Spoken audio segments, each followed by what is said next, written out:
Kana meet kid sa paghagpok sa uga. Hello everyone! Keep shining, beautiful souls.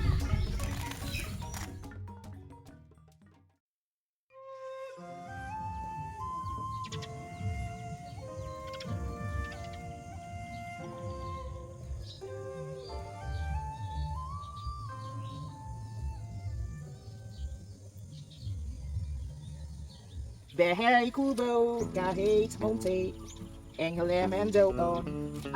Sorry. I'm making dried fish dryer. Is it right? At this point, I'm gonna tie the fish net with pamuna nylon to the nilagis nga bamboo fixed as frame. Konting tiis na lang, matatapos na ang ating While waiting for our very hard-working Tioy Rodolfo, I'm trying my best to finish gid para makauga kita sang latab, sap-sap, kag parangan. Aragoy Tioy! Ladla kita, bay naman nung abularan.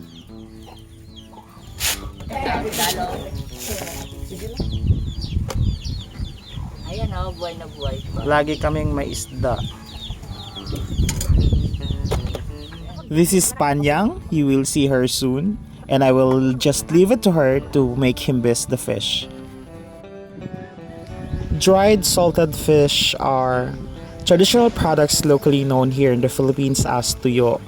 Or in some parts of the country, we call it uga, buwad, bulad, pakas, pinakas, lamayo, piskaw, or pescao seco, etc. etc.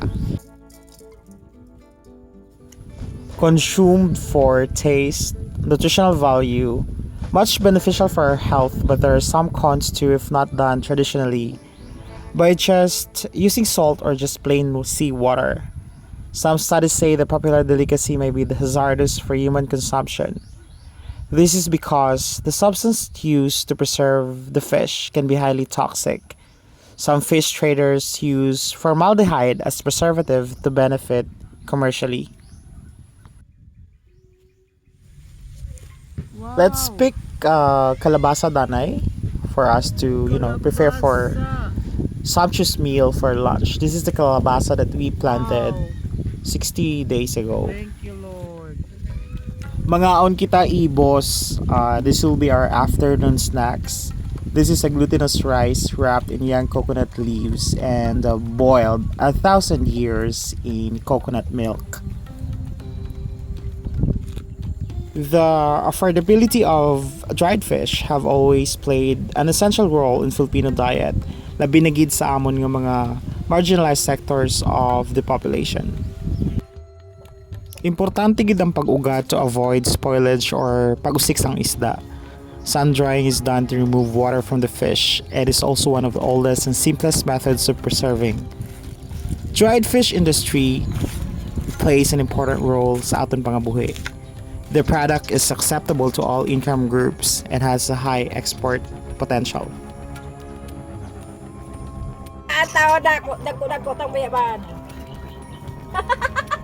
Kanami, isang kadlaw ni Panyang.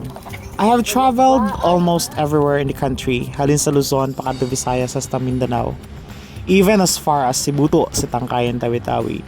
To most of our country's coastal areas have seen some, not all, to be specific, fisher folks throwing small fish of same kind with what we are drying right now. Instead of throwing or just making a fish meal nga ipakaon to some farm animals, nga aman abi di ta paghimuon to dry the fish kay makabuligid ni as alternative o kun to alleviate difficulties para sa aton mga Filipinos during rainy season or habagat kung wala gid kita panudan. The Philippines' coastal waters are a life-giving and vital natural resource for all the Filipinos, kapinagid sa mga small-scale fisher and their families who rely on these waters to provide income and food. More fish to dry! We all need to consider sustainable fishing and respect marine ecosystems. It is our responsibility to protect ocean biodiversity, to ensure a healthy and resilient ocean that will contribute to global food security. Food waste is also another issue at a global scale, including fish and fish products occurs in both industrialized and developing countries. As I've said, nakita ko ang ibang fishermen just throw fish, especially small ones, or just discard as fish meal that be considered as contributor to the global food waste.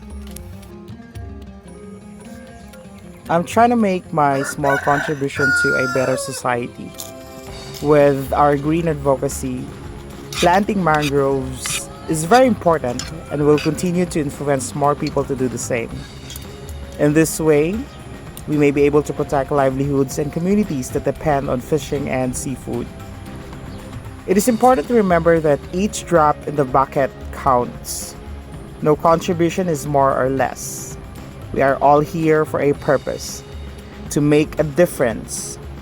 Our purpose can be as simple as making a difference within our family, friends, or community. No matter how small or big, remember that contribution is worthy in its own right.